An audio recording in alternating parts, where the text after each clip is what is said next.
बोलिए ना, हम काट लेंगे, आइए ना। ऑन है।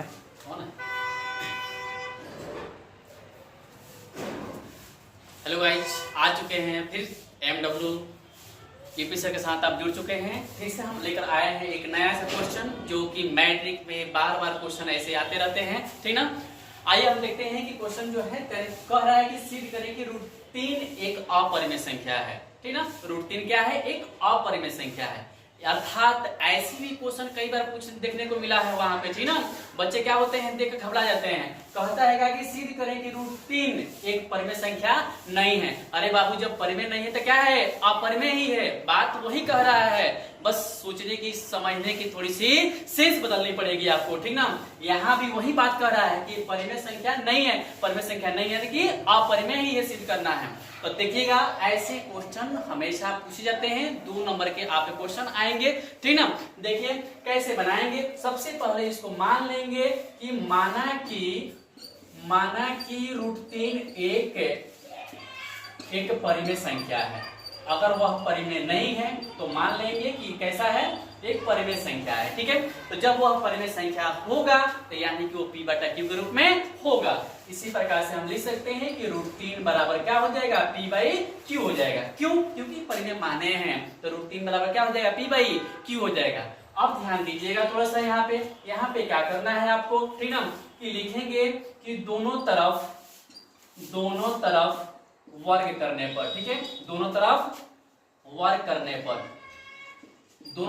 करने पर अब क्या करना है कि √3 उसी प्रकार छोड़ दीजिए, इसका भी स्क्वायर कर दीजिए और P/Q लिख दीजिए और इसका भी क्या कीजिए? स्क्वायर कर दीजिए, ठीक है। अब देखिएगा, √3 के स्क्वायर करें तो कितना आएगा? 3 आएगा। और यहाँ पे P² क्या हो जाएगा? Q²। इसका भी स्क्वायर होगा, इसका भी स्क्वायर होगा, ठीक है। अब यहाँ से गुना कर लीजिए, ये 3 में Q² से गुना करेंगे तो कितना हो जाएगा? 3Q² बराबर P² में कुछ नहीं, नीचे तो कितना है? 1 से गुना किए तो कितना हो जाएगा? P² बनेगा, ठीक ना।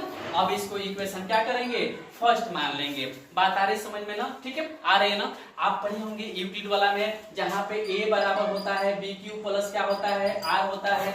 यानी कि B जो होता है, जब R के वैल्यू क्या हो जाए? शेषफल 0 हो जाए, उस स्थिति में क्या होता है कि B एक क्या करेगा? काट देगा, ठीक ना। तो ध्यान दीजिएगा, यहाँ पे R कुछ भी नहीं है, यहाँ पे R क्या है? नहीं है। इसका मतलब R के मान क्या है? 0 है। इस कंडीशन में 20 से जो होगा A क्या हो जाएगा? कटेगा। तो हम लिख सकते हैं यहाँ पे, ठीक है, क्या लिख सकते हैं कि 3 से P² विभाजित हो सकता है। 3 से P² विभाजित हो सकता है, ठीक है। इसलिए 3 से P भी विभाजित होगा, ठीक है। 3 से P भी क्या होगा? विभाजित होगा, ठीक है। बात आ रही समझ में ना? ठीक ना। अब देखिएगा, 3 से जब ये कटेगा तो हम यहाँ पे मान सकते हैं क्या कि ध्यान दीजिएगा कि P हो जाएगा कितना जी? P कितना हो जाएगा? इसको मान सकते हैं कितना? 3 के मान सकते हैं, ठीक है। कितना मान सकते हैं? P 3 के मान सकते हैं, ठीक है। अब इसके बाद से क्या करेंगे? यहाँ पे ध्यान दीजिएगा कि P का मान समीकरण 1 में रखने पर, ठीक ना, 1 में इसको रख देंगे। अब ध्यान दीजिएगा, जहां पे P देखेंगे वहां पे 3 के लिखेंगे तो हो जाएगा आपको 3Q² बराबर P²। यहाँ पे है P के स्थान पे कितना रखना है? तो 3 के रखना है, 3 के लिख देंगे। इसका स्क्वायर है तो स्क्वायर कर दीजिएगा। उसके बाद क्या करना है कि 3Q² ऐसा ही छोड़ दीजिए इसको। 3Q² बराबर हो जाएगा 3 का भी स्क्वायर होगा, K का भी स्क्वायर होगा, तो 3 3 का 9 के स्क्वायर हो जाएगा। बात आ रही समझ में ना? अब देखिएगा, ध्यान दीजिएगा थोड़ा सा, यहाँ इसके बाद से क्या करना है? Q² को ऐसे ही छोड़ दीजिए, Q² को ऐसे ही छोड़ दे रहे हैं बराबर, यहाँ पे 9 के स्क्वायर लिख देंगे, 9 के स्क्वायर। और देखिएगा, ये इधर है तो गुना में है, उधर जाएगा तो क्या हो जाएगा? बट्टा के नीचे आ जाएगा, यानी कि 3 नीचे हो जाएगा। 3 से काटिए, 3 3 का 9, ये Q² बराबर हो जाएगा आपको 3K² हो जाएगा। बात आ रही समझ में ना? ठीक है, तो ये हो जाएगा आपको Q² बराबर 3K² हो जाएगा। यहाँ पे क्या करेंगे कि 3 से Q² विभाजित हो सकता है, ठीक है। ये लिख देंगे 3 से Q² विभाजित हो सकता है, ठीक है। इसलिए 3 से होगा। ठीक है, इतना लिख देंगे, विभाजित होगा। बात आ रही समझ में ना।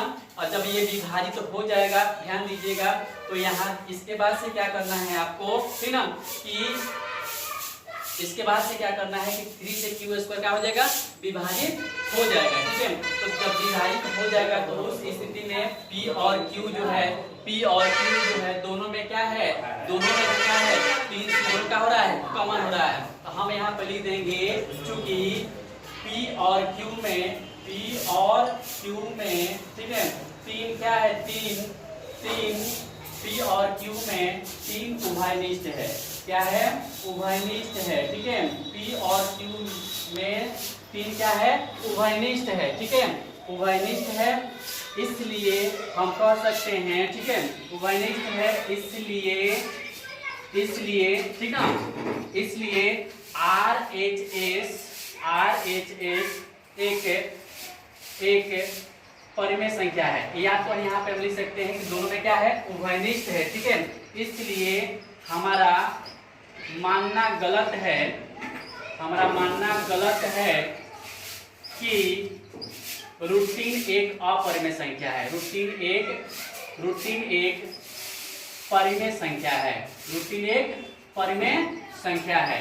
अतः यह अपरिमेय संख्या है। ठीक है, बस ऐसा ही आपको सिद्ध कर देना है। और इस प्रकार से अगर आप सिद्ध करते हैं तो आपका 2 नंबर क्या हो जाएगा, आ जाएगा। ठीक है, उसी प्रकार से कभी कभी देता है कि 3 + 5 √3 को सिद्ध करें कि ये अपरिमेय संख्या है। ऐसा ही सेम टू सेम बना देना है। √3 को क्या करना है, प्रूव कर देंगे इसी प्रकार से। और उसके बाद से क्या करना है कि लिख दीजिएगा, लास्ट में भाषा में सिर्फ लिख दीजिएगा कि अपरिमेय और परिमेय संख्या का गुणनफल क्या होता है, अपरिमेय होता है। और अपरिमेय संख्या और परिमेय संख्या का योगफल क्या होता है, अपरिमेय संख्या ही होता है। इसको भी सिद्ध करेंगे सेम इसी प्रकार से। ठीक है, बस ऐसा ही क्वेश्चन आपको देखने को मिलेगा। आप बनाकर ही आएंगे, छोड़ेंगे नहीं। जय हिंद।